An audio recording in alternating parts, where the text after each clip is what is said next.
All right, here is America's take on the helicopter. I gotta go pee real quick. I'm concerned that Iran is going to try and blame Israel or even the United States for the crash that killed the president yesterday. And for General Brown, Israel is also conducting operations in northern Gaza, even though they've said that they previously said that they had defeated Hamas there. So, particularly given your personal experience fighting terrorists in the Middle East, do you believe that Israel can achieve its goal of fully eliminating Hamas? The United States had no part to play in that crash, and that's a fact, plain and simple. And Israel? Are you afraid they're going to blame Israel? I won't speculate as to what they'll blame. Again, they have to conduct an investigation to see what the cause of the crash was. It could be a number of things: mechanical failure, pilot error, you name it. So. An Israeli airstrike today in Gaza's Jabalia refugee camp demolished a residential building. Emergency crews said families were inside. As the vast civilian toll of this war ratcheted up again, Israel's Prime Minister and Defense Minister were put on notice that they could face prosecution at the International Criminal Court. The crimes include starvation of civilians as a method of warfare, willfully causing great suffering, serious injury to body or health or cruel treatment, willful killing or murder, and intentionally directing attacks against a civilian population, as well as crimes against humanity of extermination and or murder. Mr. Khan is formally requesting arrest warrants against Israel's Defense Minister, Yoav Gallant, and its Prime Minister, Benjamin Netanyahu. The case is much about repeated denial of humanitarian necessities as the direct killing of Palestinian civilians. This evening, Israel's Prime Minister called it a distortion of reality, a form of new anti-Semitism. Prosecutor in The Hague, with what audacity do you dare compare the monsters of Hamas to the soldiers of the IDF, the most moral army in the world? With what audacity do you compare Hamas, that murdered, burned, butchered, raped and kidnapped our brothers and sisters, and the IDF soldiers who... The most moral army in the world! This is anti-Semitism. Saying that our best democracy, the best apartheid anyone has ever seen, is actually an apartheid and bad. He's not talking English now? Yeah, I mean, because he's chirping to the Israeli audience here, okay? How dare you? Oh, it's so good. God, I love this so much. This is why I suited up and booted up, baby. Whoo! Listen, the most moral army in the world, okay? When the most moral army in the world is raising Gaza in an act of unjustifiable violence, okay? Killing tens of thousands of children and women and elderly and men, civilians, destroying any matter of like civil infrastructure, killing their own hostages, waving white flags directly with gunfire, killing hostages with rocket fire for the crime of being in the vicinity of Palestinians that they want to kill. It's just they were always doing it in a moral way, okay? You don't understand, guys. You don't understand. When Israel was killing hostages, pretty much every single one of them that hasn't been released at this fucking point, okay? And killing their own soldiers and killing anyone and everyone, really. It's a kill zone. They were doing it in a moral way. They were doing it in a moral way, and you guys don't understand it, okay? It takes a high IQ to understand how moral the Israeli army is, okay? You just don't get it. Who are fighting a just war that is unparalleled in morality. Israeli civilians in their hundreds were killed and kidnapped in the Hamas attacks of October the 7th. As part of his investigation, Karim Khan visited the sites of the massacres late last year. Today, he's seeking arrest warrants for Hamas's Gaza chief, Yahya Sinwar, the head of its military wing, Mohammed Deif, and its Qatar-based political leader. I've seen a lot of discourse saying that the ICJ both sides the ruling. I know Hamas said it would welcome and cooperate with the arrest, but don't you think that more Israeli government officials should be held accountable? Smotrich, Ben-Gvir evade culpability? Yes. I think that in a fully, I mean, I've said this before, in a fully just and even approach to this conflict, yes, a ton more Israeli leaders, Israeli soldiers, Israeli generals would be prosecuted. And yes, there certainly would be Al-Qassam brigade commanders and Hamas militants in general and Hamas leadership in general, Islamic Jihad leadership in general, that would also be investigated and prosecuted for the war crimes that they committed. Because the reality is that, yes, October 7 was filled to the brim with war crimes. Like, that's crazy. The idea that no war crimes occurred on October 7 is ridiculous, okay? It is not something that I believe. It is something that I have openly said time and time again. Now, of course, that is very different from the inception of why this kind of violence occurs, which is, if we are being even-headed and being honest and reasonable, you would arrive at the same conclusion that I have arrived at on October 8th, which is that the occupying entity sets the standard of violence, and therefore 75 years of oppression, 75 years of struggle against that oppression is, of course, always going to inevitably yield very violent retaliation. Now, here's the thing. The ICC going after Israeli leadership is unimaginable. I cannot think of a single fucking instance in the history of the ICC or the ICJ as well, but certainly in the ICC, where someone who is an active collaborator with the American government, that is getting political cover from the American government, that has ever been prosecuted like this, that has ever had even an application for their arrest warrants.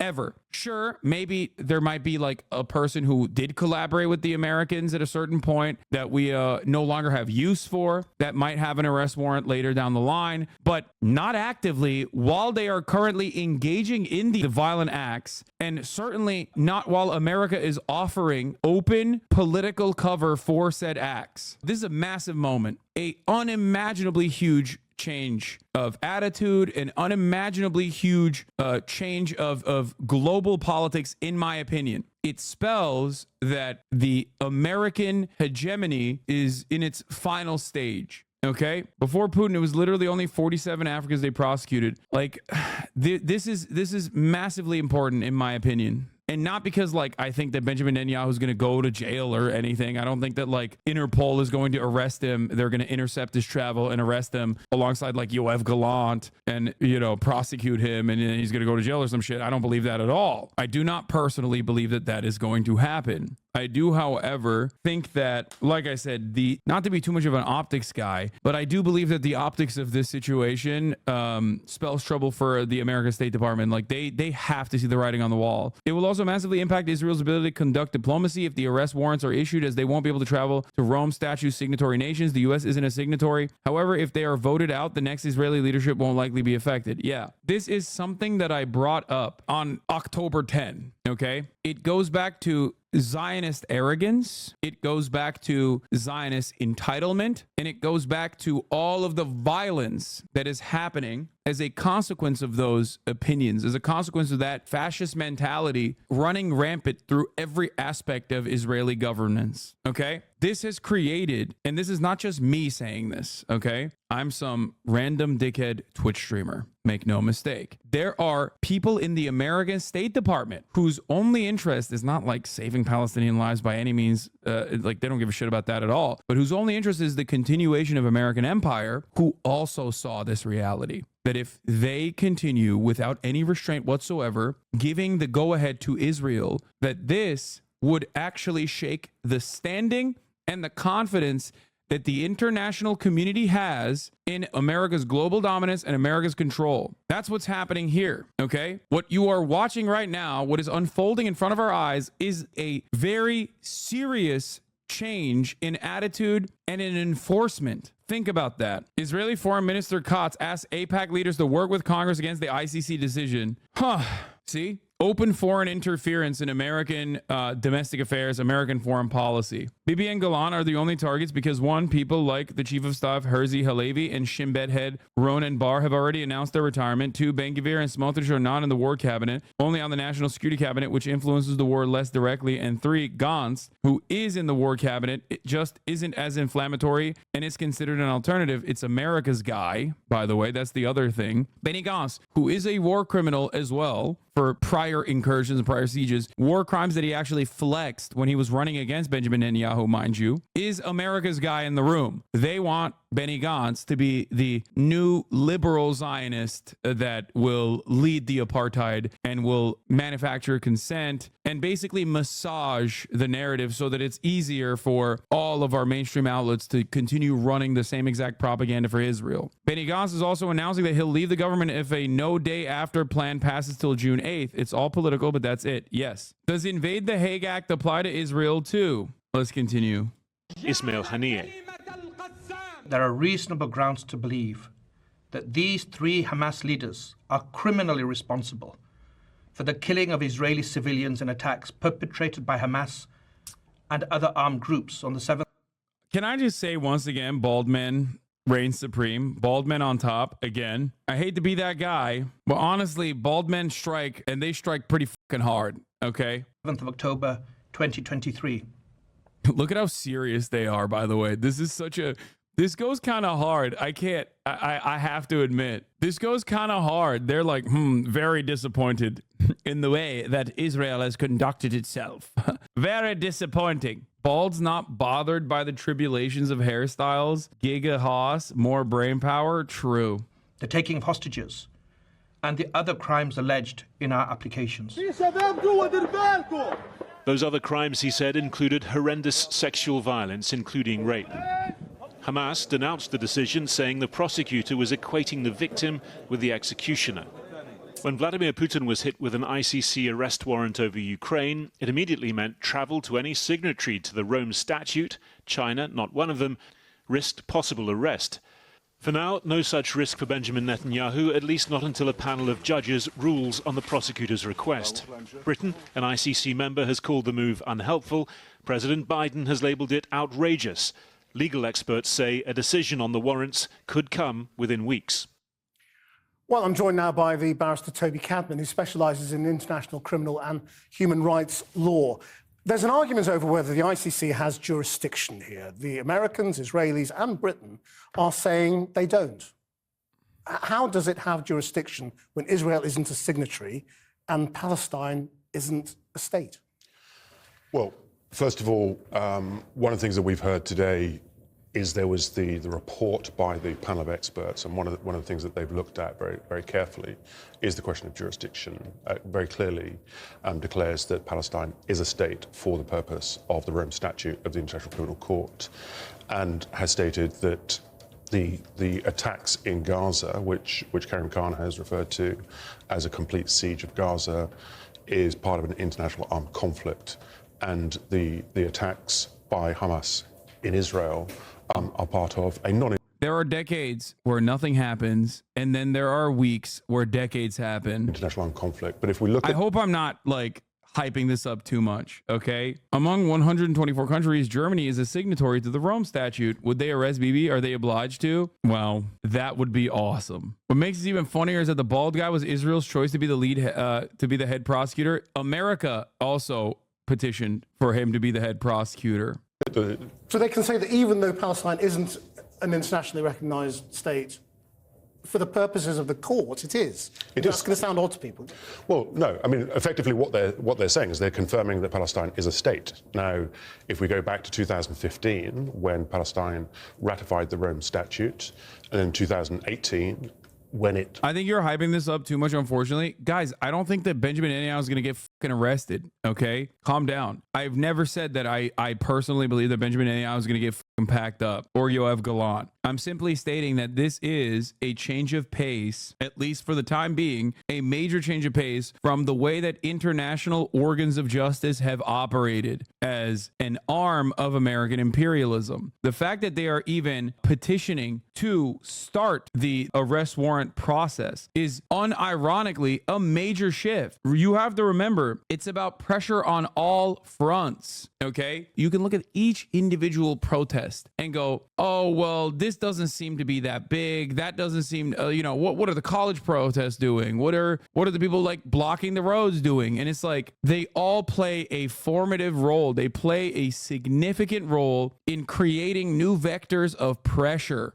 Okay, it builds momentum, it galvanizes the protesters, it reminds people that, like, you know, what they're doing is correct. It gives people the moral courage to go out and demonstrate, and all of those demonstrations basically lead into a buildup. No, this is a reflection of our society currently. It's for the galleries. The reason why, when the ICC put out an arrest warrant for Vladimir Putin due to war crimes in Bucha specifically, and also his unjustifiable invasion of Ukraine, the reason why we did not, like, I didn't think of it as anything super significant, was because he is already outside of the sphere of influence of America. He is already a foreign adversary. Okay, that was a correct decision from the ICC, mind you, but that doesn't really matter. That is inconsequential because that is just the court operating alongside American interests. This is perhaps one of the first instances where the court is operating against American interests. It's huge. That's why I always say sanctions often don't work against foreign adversaries, but do work against our allies, because our allies do not suspect it. They do not craft their entire economy and the entire mode of existence around potentially getting sanctioned by the United States of America in the way that, like, countries outside of the sphere of influence of the United States and the Western world do. Referred itself to the International Criminal Court.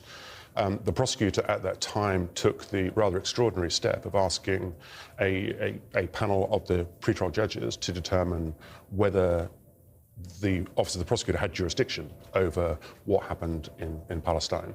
And the panel of judges clearly said that it does. So does this mean that if an arrest warrant is granted, any country that is a signatory to the ICC would have an obligation to arrest Netanyahu if he sets foot in their country? Absolutely, yes. It's very clearly what it means. So this could massively restrict his ability to act as an international leader? It could and it should, yes.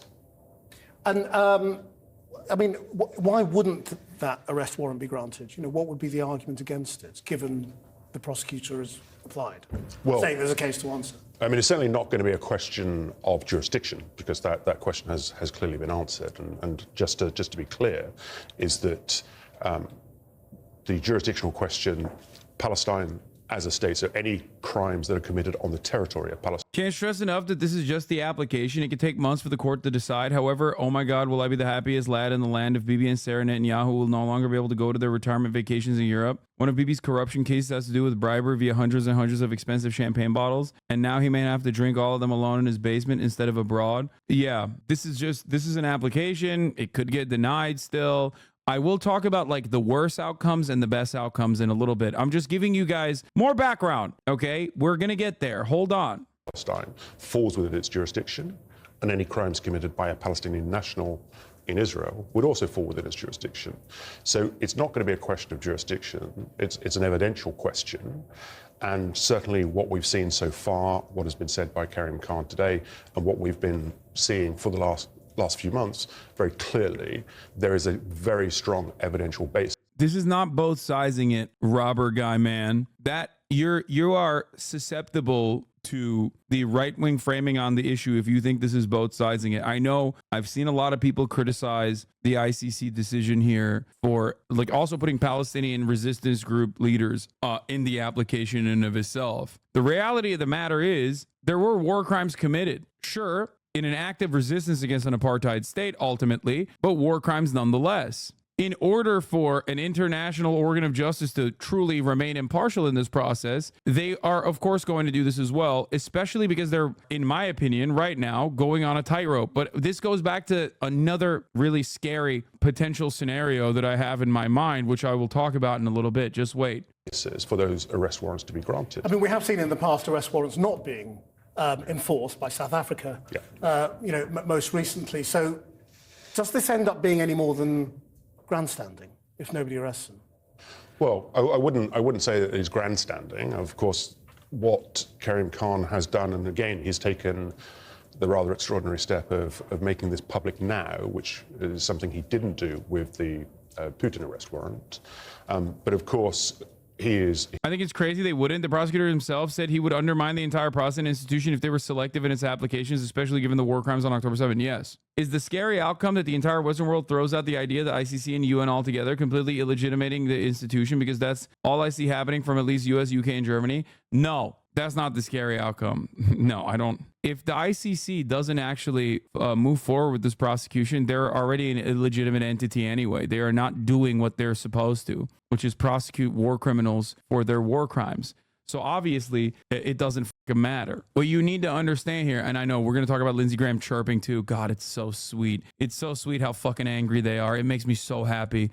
It makes me so fucking happy to see them chirping, dude. How do you even resist then without committing some degree of war crimes? Do you want them to be polite and tiptoe their way around apartheid? The shitty-ass UN conventions are designed specifically to enable continued colonial relations to punish only domestic crimes, since they were made in response to Nazi Germany doing crimes against their own European population, not their colonies. I don't think you understand my point. Okay, like there are things that you do that would be considered bad and wrong, and then there are things that you do that go beyond that. Civilian population centers being targeted would be a thing that goes above and beyond. Okay, especially in an offensive posture. Like, I understand the animosity that people feel towards the ICC in this specific moment, but like there are certain things that you are not allowed to do. It can actually move the conversation in a positive direction ultimately, but it still doesn't change the reality that there are actions that are ultimately unacceptable being taken by resistance groups. He's hopeful, as we've heard from him today, that this will have more of a preventative effect to prevent further crimes from being committed. We've also heard from Netanyahu, and we've been listening to Israeli leaders with this rhetoric over the past few weeks that nothing will stop them. But of course, what it does mean is that... Why doesn't your title also point out the ICC is also pursuing Hamas? Because that's not a very interesting part of this conversation. Hamas is already considered a terror organization. The International Criminal Court pursuing a terror organization that is outside of American interest, outside of the American sphere of influence, is not unique, is not news. Dog bites man is not news. Man bites dog, that's fucking news. Okay? I don't know if I have to walk you through this like a baby. I don't know if you recognize this. Hamas, a terror organization, that's brave of you. What? Oh God, why do all the fucking Redditors have this exact same way of like typing? And they're just like, Hamas, a terror organization? That's brave of you. Fucking got him. Thanks, man. Seems like you weren't really interested in understanding why I do certain things, and simply were in here to just be a fucking smarmy little asshole. Great response, lol. What? Calling out that you're being a smarmy little asshole after I fucking actually answered your question because I assumed charitability in your question? What do you mean great response? You do not give anything to me to actually respond with the dignity that it would deserve. Chatters will literally come in here and be like, Hasan, rich socialist, fucking asshole. You're a bad guy. And then when I turn around and I'm like, that's dumb. Why are you saying these things? We've addressed this a million times over. You go, guess you have no answers for my questions. It's like, no, I did. I did give you the answer. Okay, let's continue. The warrants issued by the International Criminal Court, we have seen what happened in South Africa with al-Bashir. I think it's unlikely that we would see the same. What almost certainly will happen will be European states, predominantly European states who are members of the ICC, will try to deter Netanyahu and his defense minister from actually traveling to those countries because they would be obligated to arrest. Right. Toby Cadman, thank you very much indeed. I mean, the term both sidism, as I understand it, as it applies to political rhetoric and communication when in asymmetrical conflicts, people rhetorically equate two sides with widely different degrees of power. Don't think it really applies when discussing decisions of international legal bodies. Maybe our brain has been a little broken by that phrase. Yeah. The systemic rape charges would have to be substantiated at the ICC. They won't be able to rely on heresy. Yeah, that's the other aspect of this as well. And as far as I understand, there's only one instance of like first-hand accounts, and the idea or hearsay. Okay, well, regardless, there's the idea that this is like top-down directed beyond like the New York Times reporting Screams Without Violence, which was like criticized by a shit ton of academics and journalists for the horrible way in which they conducted themselves throughout that supposed piece of investigative reporting. Beyond that, they need like substantive evidence, right? And having said that, there could be there probably is more evidence on multiple sexual assaults. This is a common occurrence in times of conflict in general. However, to direct it back to like some kind of command structure where they are like purposely saying like, yeah, rape them, like mass rapes committed in the name of resistance or whatever is going to need a shit ton more evidence to substantiate a claim such as that one. And I don't think they have it, but what do I know? I am not bald, nor am I heading the ICC. Why isn't the United States a member of the ICC or the Rome Statute? Because we do war crimes a lot. We have it within our legal framework to actually invade Netherlands if they ever do choose to prosecute us. La, la, la, la, no.